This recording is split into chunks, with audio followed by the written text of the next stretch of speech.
दुनिया की सबसे मजबूत जेल कौन सी है? जहाँ ना दीवारें हैं, ना ताला है, ना कोई पहरेदार, कोई सजा नहीं सुनाई गई, कोई जुर्म नहीं था, कोई अदालत नहीं थी, फिर भी इंसान उसमें पूरी जिंदगी बंद रहता है। रोज सुबह उठता है उसी जेल में, रोज रात सोता है उसी जेल में, रोज एक मौका आता है निकलने का, पर वो वहीं रुक जाता है। और सबसे अजीब बात, उस जेल को किसी ने बनाया नहीं, इंसान ने खुद बनाया, खुद के लिए।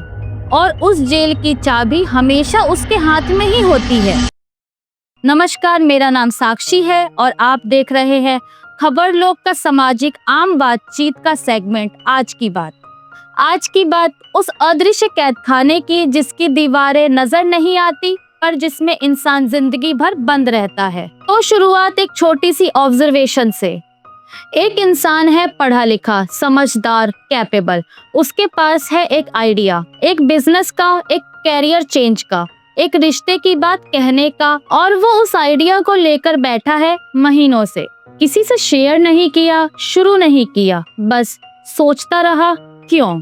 क्योंकि एक आवाज है अंदर से, क्या पता फेल हो जाए, क्या पता लोग हंसे, क्या पता गलत साबित हो जाऊं। यही है डर, और यही है इसका कैदखाना। असल में डर कोई नई चीज नहीं है। जब इंसान जंगल में रहता था तब डर जरूरी था।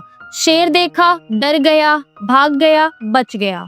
उस वक्त डर एक सर्वाइवल टूल था, यानी डर ने इंसान को जिंदा रखा। लेकिन धीरे धीरे जंगल गए, शेर गए, और डर रह गया। और अब वही डर उन चीजों पर लग गया जो एक्चुअली खतरनाक नहीं है। एक प्रेजेंटेशन देनी है ऑफिस में, दिल ऐसे धड़कता है जैसे कोई शेर सामने खड़ा है। किसी को सॉरी कहना है, ऐसा लगता है जैसे दुनिया खत्म हो जाएगी। एक नई चीज ट्राई करनी है, दिमाग हजार रीजन देता है, मत करो।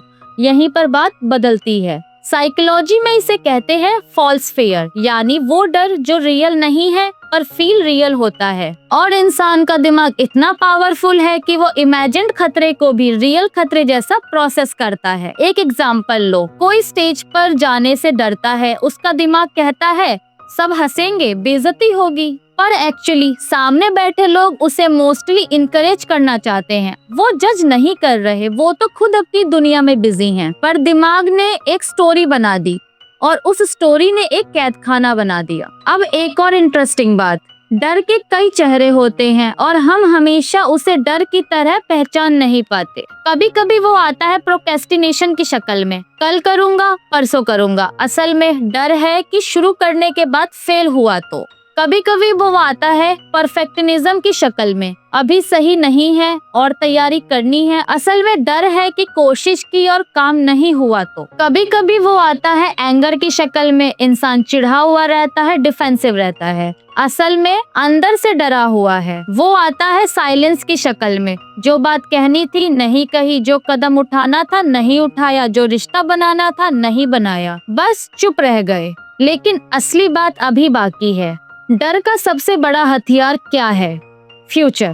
डर हमेशा फ्यूचर में रहता है, आगे क्या होगा, बाद में क्या सोचेंगे अगर ऐसा हुआ तो। प्रेजेंट मोमेंट में एक्चुअल खतरा कम होता है, पर दिमाग फ्यूचर में जाता है और वहाँ से डरावनी पॉसिबिलिटीज लेकर आता है। एक एग्जांपल, किसी को जॉब छोड़कर अपना काम शुरू करना है, दिमाग तुरंत कहता है क्या पता बिजनेस फेल हो जाए, क्या पता घर का खर्च ना चले, क्या पता लोग बोले देखो गलती की।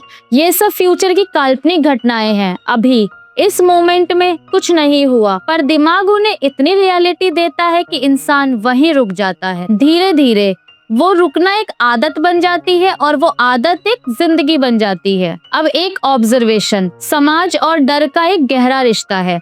बचपन से कुछ चीजें सिखाई जाती हैं, ये मत करो, लोग क्या कहेंगे, वो मत करो, बुरा लगेगा, ऐसे मत रहो, समाज क्या सोचेगा। ये सब डर ही है, सोशली इंस्टॉल किया गया डर। और ये डर इतना डीप होता है कि बड़े होने के बाद भी वो ऑटोमेटिकली चलता रहता है। एक इंसान 35 साल का है, वो एक डिसीजन लेना चाहता चाहता है अपनी लाइफ का, पर वो पहले सोचता है पड़ोसी क्या कहेंगे, रिश्तेदार क्या सोचेंगे। जो लोग उसकी लाइफ नहीं जी रहे, उनकी ओपिनियन उसकी लाइफ कंट्रोल कर रही है। यही है सामाजिक कैद खाना। यहीं पर चीजें और इंटरेस्टिंग होती है। एक रिसर्च है, जब लोगों से पूछा गया कि जिंदगी में सबसे ज्यादा किस बात का पछतावा है, तो ज्यादातर लोगों का जवाब था जो किया उसका नहीं, जो नहीं किया उसका। वो जो चीज छोड़ दी डर की वजह से, वो जो बात कही नहीं डर की वजह से, वो जो कदम उठाया नहीं डर की वजह से, यानी जिंदगी के आखिर में डर के कारण लिए गए डिसीजन सबसे ज्यादा दुखते हैं। जब कोई नई चीज करने से पहले थोड़ा डर लगता है, तो वो एक्चुअली एक सिग्नल है कि ये चीज मायने रखती है, कि ये इम्पोर्टेंट है, कि इसमें कुछ मीनिंगफुल है। जिस चीज से बिल्कुल डर नहीं लगता, वो शायद उतना मीनिंगफुल नहीं है। असली सवाल ये है, डर के बावजूद कदम कैसे उठाएं?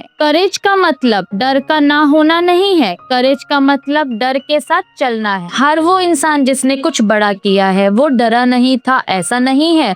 वो डरा था, पर फिर भी चला। धीरे धीरे डर को समझना शुरू होता है जब पूछते हैं खुद से, ये डर रियल है या इमेजिन्ड? इस डर का वर्स्ट केस सिनेरियो क्या है, और क्या ये वर्स्ट केस सिनेरियो एक्चुअली उतना बुरा है? जो सबसे बुरा सोचते हैं वो होता नहीं, और अगर हो भी जाए तो संभाल लेते हैं, क्योंकि इंसान की सबसे बड़ी क्वालिटी यही है, वो अडॉप्ट करता है। एक बात और, डर को छुपाने का एक कल्चर बन गया है। मुझे डर नहीं लगता, मैं स्ट्रॉन्ग हूँ, मुझे कोई फर्क नहीं पड़ता। ये लाइन अक्सर वो लोग बोलते हैं जो सबसे ज्यादा डरे हुए होते हैं, क्योंकि डर को एक्सेप्ट करना खुद में एक बड़ा कदम है। जब कोई ऑनेस्टली कह पाता है हाँ मुझे इससे डर लगता है, तब वो डर थोड़ा कम हो जाता है, क्योंकि जिस चीज को नाम दे दो वो उतनी बड़ी नहीं रहती। डर एक बहुत पुराना दोस्त है, जो कभी काम का था, जो आज भी कभी कभी जरूरी है, पर जो अब जरूरत से ज्यादा जगह ले रहा है।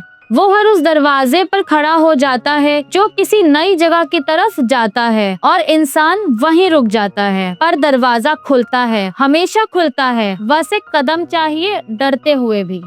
जिंदगी एक तरफ है जहाँ सब सेफ है, जाना पहचाना है, कंफर्टेबल है, और दूसरी तरफ जहाँ डर है, अनसर्टेनिटी है, और शायद वो सब वही है जो एक्चुअली चाहिए था। दोनों के बीच में सिर्फ एक चीज है, वो पहला कदम। जो कैद खाना बनाया है डर ने, उसकी चाबी बाहर नहीं है, वो हमेशा अंदर ही थी। बस उसे ढूंढना जरूरी है, और ढूंढना तब शुरू होता है जब डर को देखते हैं, उससे भागते नहीं।